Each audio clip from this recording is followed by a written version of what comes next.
उत्तर प्रदेश के उन्नाव में जिला विकास समन्वय और निगरानी समिति बैठक की अध्यक्षता उन्नाव से बीजेपी सांसद साक्षी महाराज ने किया और बैठक के बाद मीडिया से बात करते हुए बीजेपी सांसद साक्षी महाराज ने बीएसपी और एसपी पर हमला किया। बीजेपी सांसद साक्षी महाराज ने एसपी की यात्रा पर बोलते हुए कहा कि उनकी पार्टी स्वतंत्र है और अखिलेश यादव साइकिल यात्रा निकालें, तीर्थ यात्रा निकालें, हमको कोई परेशानी नहीं है। बीजेपी सांसद ने कहा कि भारतीय जनता पार्टी सबसे बड़ी लोकप्रिय पार्टी है और पीएम मोदी और सीएम योगी आदित्यनाथ हैं। बीजेपी सांसद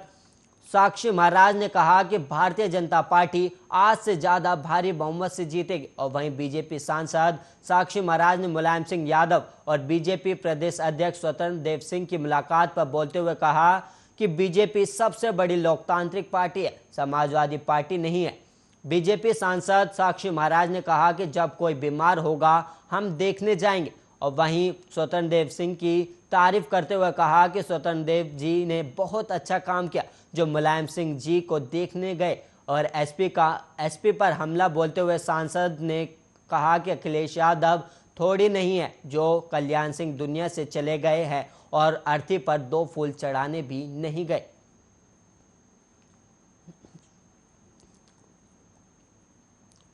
उत्तर प्रदेश के कदावर और सबसे बड़े बाहुबली नेताओं में से एक रघुराज प्रताप सिंह उर्फ राजा भैया ने 2022 के यूपी चुनाव के लिए अपनी जनसत्ता दल लोकतांत्रिक के बैनर तले ताल ठोक दी है। इसके लिए उन्होंने बीजेपी के सबसे बड़े गढ़ अयोध्या को चुना है और उनका कहना है कि 2022 में विधानसभा चुनाव के पहले कार्यकर्ताओं से मिलना है और पूरे राज्य में दौरे भी करने हैं। इसलिए इसका शुभारंभ भगवान श्री राम और हनुमान जी की महाराज के आशीर्वाद के साथ शुरू करें। दरअसल रघुराज प्रताप सिंह ने साल 2018 में जनसत्ता दल लोकतांत्रिक नाम से अपनी राजनीतिक पार्टी का गठन किया था, लेकिन जैसा कि वो खुद भी मानते हैं कि कोरोना वायरस महामारी के चलते पार्टी को लेकर कोई काम नहीं हो सका, लिहाजा अब जबकि यूपी में होने वाले विधानसभा चुनाव के महीने उंगलियों पर गिने जा सकते हैं, इसलिए राजा भैया ने भी राजनीतिक अखाड़े में अपनी पार्टी के साथ ताल ठोक दी है।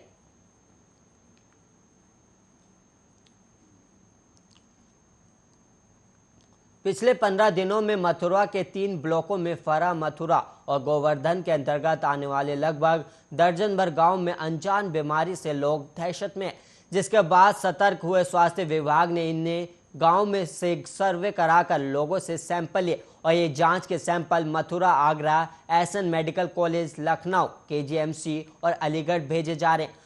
अगर बीमारी से ग्रसित गांव में हुई मौतों की बात करें तो अब तक जिले में 12 मौतें हो चुकी हैं, जिनमें से फरा ब्लॉक में 9 और मथुरा ब्लॉक में 3 मौत हो चुकी है। स्वास्थ्य विभाग इन मौतों की वजह डेंगू बता रहा है और वहीं फरा ब्लॉक के कोह गांव में तो ग्रामीण इतने दहशत में आ गए कि कुछ लोग तो बीमारी की दहशत की वजह से गांव से पलायन भी कर चुके हैं और कुछ लोग बच्चों के साथ पलायन कर रहे हैं। और बेहतर स्वास्थ्य व्यवस्था के लिए कोह गांव में स्वास्थ्य विभाग ने कैंप लगाया, जिसके बाद गांव की सफाई, सैनिटाइजेशन और टेस्टिंग की गई। दिल्ली से आई स्वास्थ्य विभाग की टीम ने भी कोह गांव का दौरा किया है।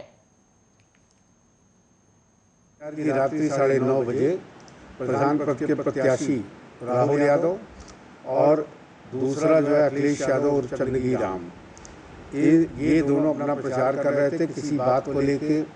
दोनों पक्षों में आपस में कहासुनी हुई, उसी में फायरिंग हुई है, जिसमें राहुल यादव के साले अंशुल यादव को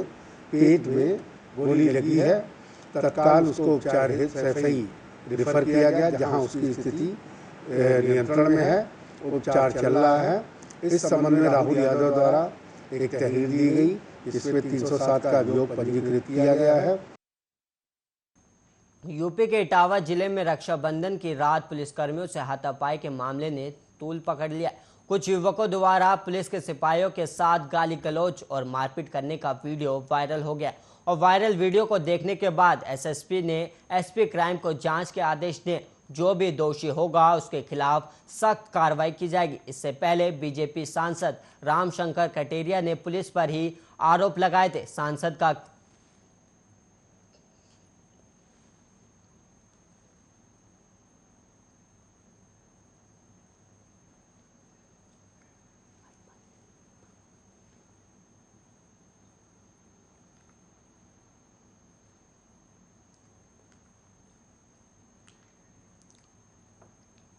दिल्ली से सटे उत्तर प्रदेश के गाजियाबाद से खबर सामने आई, जहां पर थाना सिहानी गेट इलाके के राकेश मार्ग पर करंट लगने से 4 लोगों की मौत हो गई और इनमें एक 35 साल की महिला, 2 बच्चों और एक युवक की करंट लगने से मौत की जानकारी सामने आई। वहीं आपको बता दें कि गाजियाबाद में लगातार बारिश हो रही और चारों तरफ जल भराव हो गया और इसी वजह से गाजियाबाद की बारिश मौत की बारिश बन गई और टीन शेड में करंट आने से 5 लोग घायल हो गए थे, जिसमें 4 लोगों की मौत हो गई और उनके घर मातम छा गया और गमगीन माहौल है। बारिश की वजह से टीन शेड में करंट आया था और मौके पर लोगों ने जब बच्चों को करंट से झुलसते हुए देखा तो तुरंत पुलिस को फोन किया और इलाके की बिजली सप्लाई भी काटी गई।